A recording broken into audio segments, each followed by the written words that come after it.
is it? You're locked into the Flagship, an Ole Miss podcast powered by College Corner. Here we go. 1, 2, 3. Get your daily Rebel sports fix at the Ole Miss Spirit, omspirit.com. Welcome into this Tuesday edition of the Flagship. I'm your host, Zach Berry. Show brought to you each and every day by our good friends at College Corner. 3 locations, Oxford, Ridgeland, Flowood. Go check them out.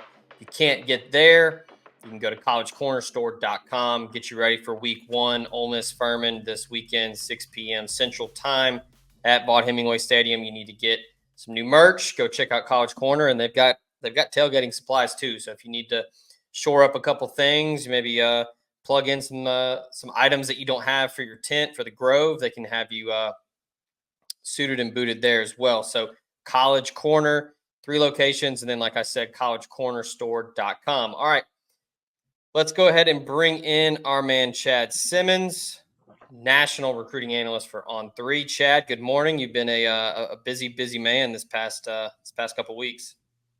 Yeah, man, that time of the year, as we both know, Zach, that we're out there at games, and you and I cross paths every year a few times along the way, seeing players down here in the Southeast, with you being in Tennessee and me in Atlanta. But like you said, I was out and about last couple of weeks, and I was in California last week and saw a lot of, with where we're at right now, man, the majority of the senior class is committed. Now there'll be some flips and some changes, but my focus out there was mainly 26 and 27. And it's hard to think that we cover guys so early, the freshmen, sophomores, and all that. But that's the name of the game in recruiting now, man, to kind of get ahead and build those relationships and see those guys as early as possible. So, spent some time on the West Coast, now back home for a few days, and excited about it. I talked to you yesterday. We originally planned on discussing a couple guys you saw out in Cali. And, as the recruiting world turns, we had a little bit of breaking news this morning. So we'll get to that first. Alabama commit Caleb Cunningham, 5-star wide receiver out of Choctaw County High School in the state of Mississippi, will be at Ole Miss this weekend. When I talked to him at Juice Fest, he told me that he was going to do some games this year. Told me it was going to be basically just Alabama and Ole Miss. He wanted to check them out, see what the offenses looked like. I didn't anticipate it being this early. I thought he might wait to go to all due respect to the Paladins, a little bit of a better game. But Lane Kiffin and company get him in town this weekend. So what's the latest with him? Yeah, I mean, I don't think there's really a lot new there, Zach, that we both know this is a marathon, not a sprint, in recruiting, and especially with a guy like Caleb Cunningham. I mean, yes, he is committed to Alabama. Yes, they are the team to beat. Yes, teams like Ole Miss and others are chasing Alabama and trying to knock them off the top spot. But I think both of us and the fans that read our work and follow On3 are very much aware that Caleb's going to keep taking visits, going to keep talking to, different schools and different coaching staffs and keep those relationships going. And although there is a favorite and he is committed to a team like Alabama, this will be an interesting race all the way until he puts that pen to the paper. So like you said, could he have picked a different game later on to make his first trip to Oxford for a game? Sure. But this is a great sign for Ole Miss, if you're an Ole Miss fan, that he is going to this game, which is not truly a game on that schedule. And he's likely to be back for another game or two in the fall. And then, of course, we'll probably take that OV at some point to Ole Miss as well. And we'll see how it all plays out. But obviously, Alabama is still the top school. He'll be at Alabama 2 times in September, and probably more than that in the fall throughout the season. But I think Ole Miss is Alabama's biggest competition. He'll be at State at some point this fall as well. He still talks to that staff as well. He mentioned even LSU in there also, but I wouldn't put them in the same category as Ole Miss or Mississippi State, the in-state schools, as far as threats to Alabama go. I talked to him. It was a pretty lengthy conversation. We were just hanging out at the camp and just kind of chatting. And I asked him, kind of what he was looking for in a program with, Alabama being Alabama, and Kalen DeBoer, what he did at Washington and how he's just won everywhere he's been, what he's looking for, this season for him at Alabama, whether it's right or wrong. I think DeBoer, maybe gets a little, I think people are wanting, doing well, let's wait and see how he does at Alabama, which I think is unfair. I mean, he did it at a high level at Washington. He got to the national championship game, but in your kind of conversations with him and others around his recruitment, I know relationships are important to him, but do you think there's any other factor that he's looking at in terms of solidifying the commitment to Bama, or maybe looking somewhere else? I don't know about solidifying the commitment to Alabama. I mean, I think a big thing for Caleb in my time with him is just, the whole iron sharpens iron thing, the competition. I think that's one thing that drove him to commit to Alabama when he did, is just that competition, the receiver room, the guys he would go against in the defensive back room on the practice field every day at Alabama.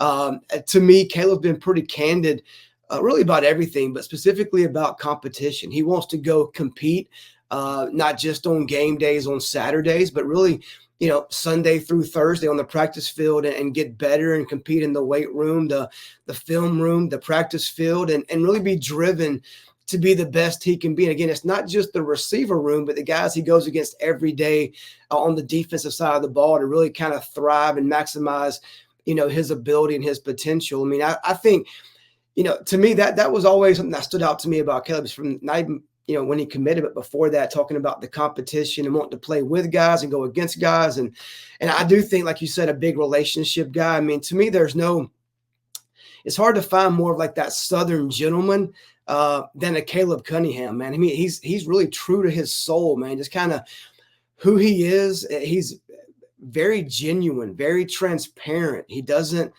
sugarcoat. He doesn't hide. He does interviews, I'm sure, with both of us, definitely me in my time, speaking from his heart. He just says what he feels, says what he thinks, doesn't try to hide it, doesn't try to say something he thinks the fans will like, or what his family would like, or he's just himself, which I really respect, a lot in today's world of college football. But I think for me, the thing that always stood out was competition. I don't think he's looking for anything specifically about why to stay with Bama, why to flip away from Bama. I think he'll just kind of let things go and play out throughout the season. He'll watch the games. He'll attend the games. He'll keep talking to coaches. And in the end, I think the simplest way to put it is he'll follow his heart, in December.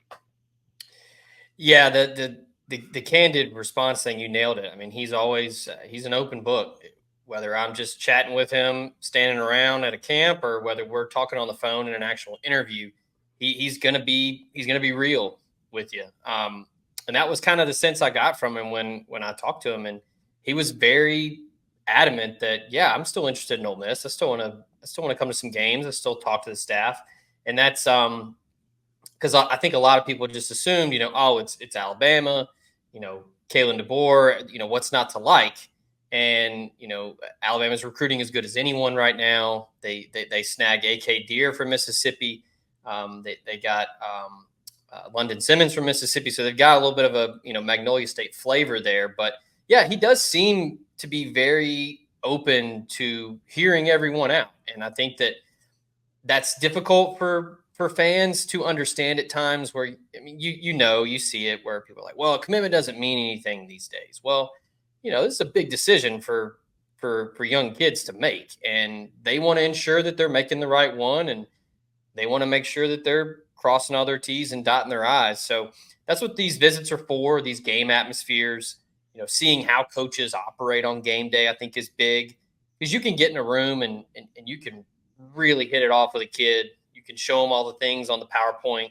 You can show them the film, but, the real tangible things you can show on a field, on a game, I think is very different. So he's going to do his due diligence now. And he's going to, like you said, he's going to still listen to Mississippi State. LSU still lingering around. He's going to listen to what they have to say. So it's definitely a recruitment that is far from over. And that's not to say that, he's wavering with Alabama. No, he's solid with Alabama, but he's still going to, hear everyone out. Yeah, no, I would agree with that. I mean, look, he committed to Alabama for a reason.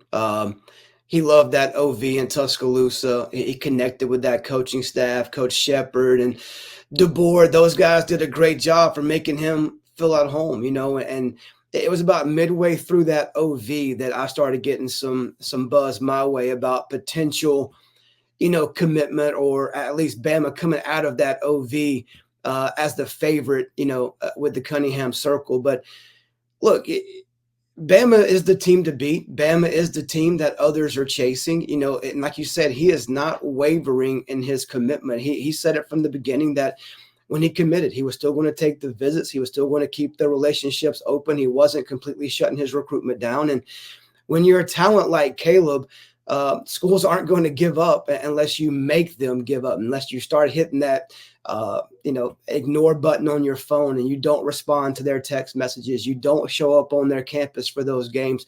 If you keep that door cracked and you're a player like him, schools will fight for you until the end. And that's what Ole Miss is doing. That's what State's trying to do. And of course, you mentioned, as I did, LSU as well. But listen, let's don't make it complicated. Alabama's the number one team. He's still committed there. He still feels good about Alabama. But there are some others out there that still have a chance in this race. Yeah, I don't think a lot of prospects really care about wins and losses, but I think Ole Miss is going to do itself a lot of favors. It starts to win a lot of games, and then you look around in November, and Ole Miss is undefeated, hosting undefeated Georgia. I mean, that November 9th weekend has a chance, not only from a game perspective, but it could be a who's who list of visitors that weekend. And I would assume that Ole Miss is really going to want to get Caleb Cunningham back on campus for that one, just for the environment, to be able to show, hey, Alabama's big time. They win a lot of trophies, but hey, we're on the come up here. You want to come check it out. Yeah, it could be huge. It might be a college game day in Oxford there, potentially, which would be pretty cool on the Grove, I would say, if that game plays out the way you just said it. And Ole Miss is undefeated, hosting an undefeated Georgia. Now, they both have to win some games to get there between now and then. There's no doubt about that. But if it lines up that way, that would be a massive, massive recruiting day for Lane Kiffin and company in Oxford. You mentioned a massive recruiting day. Big opportunity this weekend for Ole Miss with a couple of 26 guys. You saw them last week. Mission Viejo, quarterback Luke Fahey, and then wide receiver Vance Spafford, two 4-stars in the 26 class. They were originally scheduled to come to Juice Fest in July. Ended up having some issues. They couldn't get there. I talked to Luke last night. He will be there. Vance said the same thing. So they're both excited to get to Ole Miss. Luke, it'll be his first time, but you got to see them in game. So I guess let's start there first. What'd you see from both of them in their game on Friday? Yeah, I mean, they did play on Saturday, not Friday. Not that it really matters, Zach, but I'll just say Saturday since I was blessed to see, man, Mater Day on Thursday play, Jay Sarah and Sierra Canyon on Friday, and then great match. I saw two games on Saturday, actually, a 1:00 game featuring Oregon commit Achilles Smith at 1:00 in San Diego. Drove up to Mission Viejo that night for Santa Margarita, which is loaded also, having USC commits, Georgia commits there, but Mission Viejo took care of business, man. And it's a really odd thing there, a little bit odd about, head coach Chad Johnson coming off a state championship last year where they rotate quarterbacks. Luke Fahey plays every other series. So, I mean, we've seen that tried before, in college and different levels, and it doesn't typically work. Last year they did the same thing, won a state championship. They have a senior now combining with Luke every other series, no matter what happens. I mean, Luke could go out there and go 5 for 5 for 80 yards and a touchdown in one drive. He's not playing the next series, and that just shows again kind of what kind of player Luke is, because when you find that rhythm, you go sit down for a while for an offensive series, a defensive series, and you're back on the field. And look, he was very good again. He last year, again, playing like that, he threw for, I think, somewhere over 2,100 yards and, close to 30 touchdowns, and really kind of had somewhat of his coming out party, as a sophomore last year. And I'll say this too, I got this out while I was out there. They played together on California Power. the 707, and great group. So I saw Luke a lot playing for Cali Power, throughout this spring and summer. I mean, he plays pretty much every major tournament, and he was definitely one of the best in that circuit as well. But going back to this past weekend, I mean, Luke, I think, ended up throwing for 150, 160 yards, couple touchdown passes, and I think they end up winning 35-7, I believe it was, over a very talented team that controlled that game from the beginning. And the biggest thing about Luke, not just on Saturday, but just throughout the 707 circuit, is just how calm and collected he always is, man. He is just a smooth quarterback in the pocket. You never see stress. You never see those highs and lows, those ups and downs. I mean, to me, his demeanor stands out as much as anything about his game. Now, it's fun to see quarterbacks get up and go crazy and, do the Brett Favre celebrations and all that stuff, watching him back in my time as a kid. But when you see that quarterback that can handle the good with the bad and always kind of stays laser focused, and he knows what's going on at all times in the game, the team plays that way around him in the huddle. He's, to me, that's one of his biggest strengths. Now, he's not going to be a guy that comes off the bus and you think, oh my gosh, man, that's just a 6'5", 225-pound, freak quarterback. I mean, he's 6'1", 190, 95 pounds, really an average Joe looking quarterback. But when he gets out of the huddle, the ball gets in his hands, he makes his reads, he makes his throws. The more you see it, the more you think, man, this kid's really, really talented, really good, and can kind of play at the highest level. I mean, because you're going to have your questions when you see his size, first of all. But when you watch him play, he checks a lot of boxes, from being smart to making the right decision, to being super accurate. He throws a very catchable ball, has a very smooth, compact delivery. He can throw in the pocket. He can get outside the pocket. Again, people are going to look and say, well, he's not the biggest kid and all that. And that's all true. But you don't have to be the biggest kid to be one of the best players in the country. And as a quarterback, he can play that position with the best of them. There's a lot of intangibles that I think he does really well, from throwing with touch to accuracy to precision to timing. And a lot of those things, when schools get him on campus and you meet Luke and you talk to him as a person, you see him throw in person, I think he's just that much more impressive as a recruit. Going over to Vance Spafford, I mean, he's another one. He's average Joe, 5'10", 5'11", 175. But man, everywhere he goes, he's just among the best, And again, last year, as a sophomore, has, I think, 22 touchdowns, 1,500 plus yards, goes out there and runs crazy times on the track, wins the fastest man at the Future 50 down in June. Everywhere he goes, he's one step faster than the guy that's on the other side. And that's what and again, once you meet him in person, a lot like Luke, you see how sharp he is, how focused he is, how self-driven he is, how a self-competitor.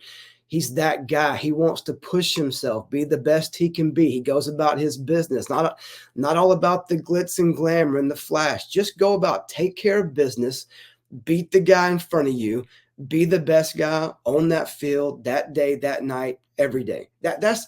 And those guys are a lot alike. I showed the hat of California Power. They have a special connection. Cali Power, Mission Viejo, same class, quarterback, receiver, best friends, hang out a lot. It wouldn't surprise me at all to see those guys play college ball together somewhere if the opportunity presents itself. I mean, they both have similar offers in that 15, 20, low 20 range somewhere right now. They'll get more offers throughout the season for sure. But Vance didn't have quite the numbers on Saturday. Didn't really have to. They ran the ball well. Phillip Bell, a senior receiver, had a couple touchdown passes in that game. He'll commit later on this week and come off the board. But I think Vance had 4 or 5 catches, 50, 60 yards, had a nice sliding catch. I mean, he just gets open and makes play when the ball comes his way. His numbers wasn't called as much that night, but I promise they will be throughout the season. He's a go-to guy. But both those guys, I'll start off with high character, great athletes, self-driven, and they seem like almost like family. A lot of things I like about Luke, I like about Vance on the field, off the field. Great kids and easy to see why they're Ole Miss targets. Yeah, I remember at the OT7 finals, we were both there, and Fahey was just very impressive. He was very quickly processing. I know it's 7-on-7. A lot of people, scoff at that, but it's still a high level competition, and you can see the competitiveness there where he was very, very vocal, and California Power got to the Final Four in that OT7 finals tournament. But yeah, the quick processor, really accurate. And then Spafford, I mean, I was talking to you, Cody, Charles, we were all there. And, the first day I was turning around and asking everybody, I was like, who is this kid? Because he was just open nonstop and was just making catch after catch, really good after the catch.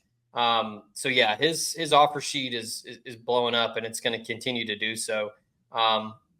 Yeah, I'm interested to see what their feedback is after this weekend at Ole Miss, because I've talked with Vance already, and he was very open about, hey, I'm very interested in Ole Miss. He even told me, called it his dream school growing up. Yeah. He watched the movie The Blind Side and said that he just liked Ole Miss after that.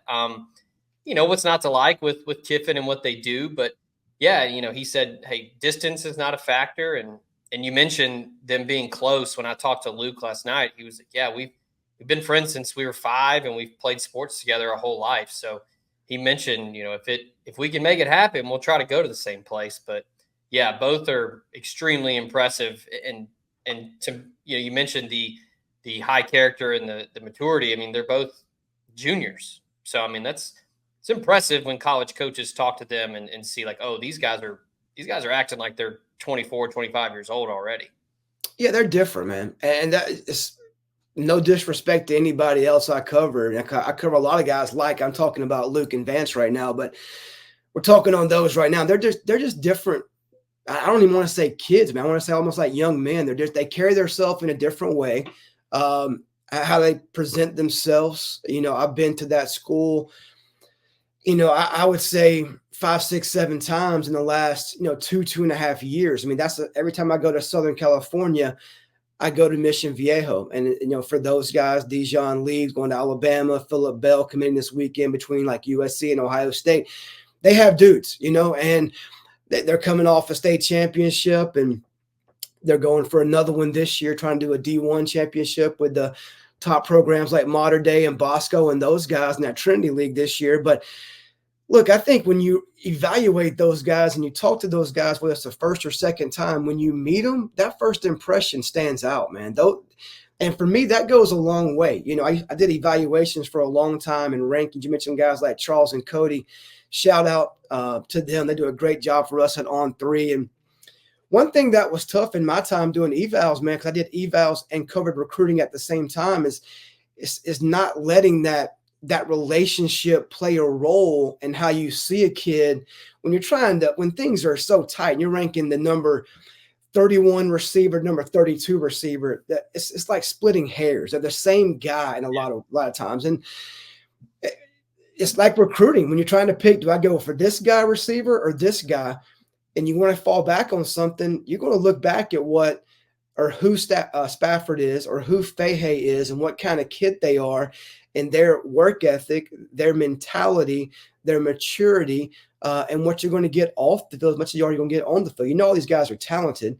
So what's a little bit extra to like? And they have a lot to like. And I just to kind of speak on what you said, Vance said the same thing to me this past weekend. We were talking, maybe it was Thursday before I saw him play on Saturday. I was at the school and he was talking about, man, I really don't know why Ole Miss is my dream school, but he called him the dream school. He said, I think it goes to when I watched Blind Side as a kid, and I love that color blue, that powder blue.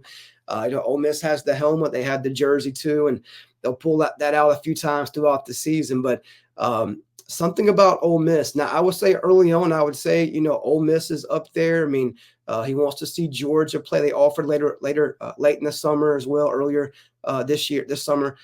Then Arizona State, some schools, but he's pretty wide open. And the same for Fahey. Both those guys, I asked specifically Fahey about, we've seen the quarterbacks, at a rapid pace come off the board. this year for 2026, I think 9 of the top 10 2026 quarterbacks are already committed. And the only guy that's not committed right now in the top 10 is Ryder Lyons, another California kid up in the Sacramento area who could commit, early this fall. So, Fahey could work himself into that top 10 group throughout this season. But I think an SEC school to watch with Luke, outside of Ole Miss is Auburn. They've kind of picked up the pace a little bit, recruiting him in recent weeks, and he wants to get out there to Auburn as well. And then, Cal's an intriguing school with both those guys, in-state program, high academics out there that can play early at a place like Cal. But, even with all the quarterbacks off the board, Luke is still, like you said, very early in the process, just starting to get out and see schools. And he feels no pressure to commit any sooner because of the early commitments from the other quarterbacks, because he said himself, look, we have a junior season and a senior season still to play. We have November and December this year and November and December next year before all of us sign papers. There'll be coaching changes. There'll be decommitments. There'll be new offers that change kids' minds. He said a lot will happen with those top 10 quarterbacks committed already between now and the time they sign. So Ole Miss getting them on campus this weekend, both those guys, is big for them. Now, we're just talking about dudes, as you call them, and then you mentioned Auburn. This wouldn't be a flagship podcast talking recruiting if we didn't discuss Duce Knight. I know you and Steve have been on that one for a while now. It seems like the writing's on the wall there with Auburn, but Ole Miss, like Caleb Cunningham, Ole Miss is still hanging around with Duce Knight. I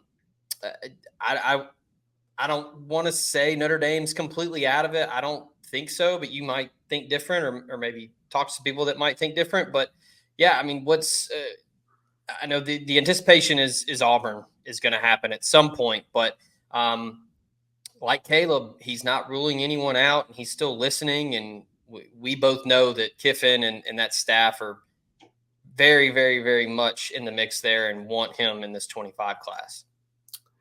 Yeah, I don't think I can say Notre Dame's out until he decommits from Notre Dame. I don't think really anybody can. Yeah, we hear things and we talk to people. You have sources. Steve has sources. I have sources. Some are the same, some are different. But I don't think anybody can say Notre Dame is out, when a kid's still committed there, and people definitely want to paint that picture. And I will paint it here as well. And I agree with people I talk to that Notre Dame is not the trending school. That is Auburn. And it's been that way since Big Cat Weekend, even a little bit before that, I would say. And Duce has tried to keep some visits, as Zach, to different schools under wraps. And not all visits have been reported on to where he's been this summer. And he's always had interest, in Ole Miss, in Auburn. Look, I'll be the first to say it. I put a post on the Auburn board just a couple weeks before he committed to Notre Dame, and saying that I was hearing from sources that Auburn was picking up some steam for Duce Knight and could be behind the scenes the team to beat. And then bam, I think 8 to 10 days later, he pops to Notre Dame. For me, I've always said, I don't know, just talking to Duce and knowing Duce and knowing people in his circle, I don't know if Duce was ever himself, Duce Knight, all in 100% with Notre Dame. I think he liked Notre Dame. I think a lot of people in his circle, like Notre Dame, like Marcus Freeman, like the 40-year plan, the academics, the prestige of the program. I think that speaks for itself with Notre Dame. And it's hard not to like those guys. I mean, Freeman's a great coach. It's a great place, a lot of history. But when Duce committed, it caught me off guard a little bit with timing, just based on me talking with him specifically leading up to that commitment. And now, look, he said all the right things, since that commitment for the most part. And he's been to South Bend numerous times. He's been involved in recruiting other players to Notre Dame. And he's been part of that group chat and group text and all that kind of stuff. But there's no doubt that everything I'm getting from people connected to Duce Knight is that he does not end up at Notre Dame. I think Notre Dame's doing their best just to buy themselves some time. They're trying to get him committed and to stay committed into the season, show him they can win some games and get off to a great start and try to maybe pull him back in. But like you said, I mean, the writing's on the wall. And I think it's just kind of when is right now kind of how we're looking at it. When does it happen that he flips to Auburn as of right now? I think the hardest thing for Duce right now, and this goes back to the kind of quality of a young man that he is, the hardest thing for him is picking up that phone and telling Notre Dame, Marcus Freeman, or whoever he's talking to on that staff, Chad Bowden, or the offensive staff, no, that I'm not coming, and that's just the kind of kid that he is, man. It's hard. As much I talk to recruits all the time about this, man. It's much easier to pick up the phone and commit to a school and say, yes, I'm coming, you're my top school, than it is to say, no, I'm not coming after that relationships are built and established, or even if you're committed now and say, coach, I made the wrong decision. Sorry, I've changed my mind. I'm not coming to your school. That's easier said than done, especially being a kid, 17, 18 years old. Not easy, but Auburn's done a great job. They've made him a huge priority. There's some confidence there at Auburn. It's been confidence over the last, 6 weeks or so. He's back for this game this weekend. Is that the time? Does he come out of this weekend's trip to Auburn, an Auburn Tiger? That wouldn't surprise any of us, but we really don't know, what's going to happen, because again, he has to make that call and tell Notre Dame no. And again, that's easier said than done. But Auburn and then Ole Miss, based on what I'm hearing, are probably the higher teams on his list than Notre Dame as of today. Fantastic stuff, as always, from our guy Chad Simmons, On3 Director of Recruiting and National Analyst. Buddy, I know you've been all over the map, so we appreciate you carving out some time for us this morning, and we'll do it again soon. Sounds good, Zach. Thanks for having me, man. Absolutely. That's going to do it for this edition of the Flagship. As always, stay locked in, omspirit.com. We've got a lot going on over there. If you haven't seen it already, kickoff special, use promo code kickoff24. If you're not already a member, you can do that and get 50% off an annual subscription right now. So we encourage you to do so. We'd love to have you. We have a lot of fun. Message board is popping as week 1 is here. And like I said at the top, show brought to you by College Corner, our friends in Oxford, Ridgeland, and Flowwood. Scott and the folks will take care of you like they take care of us. And if you can't get there, collegecornerstore.com. Also, podcast brought to you by our friends at Roback. Use promo code JUICE for 20% off. Get you some merch for the season. And we are also brought to you by Home Field Apparel. They got the VIP boxes. They're trying to get them back in stock. They sold out very quickly. But when they do, snag you a VIP box. And when you do, use promo code LASTDANCE24 for 15% off there. And also our good buddy Drew Moak of USA Benefits Group can help you cut those health insurance premiums down 20 to 30%.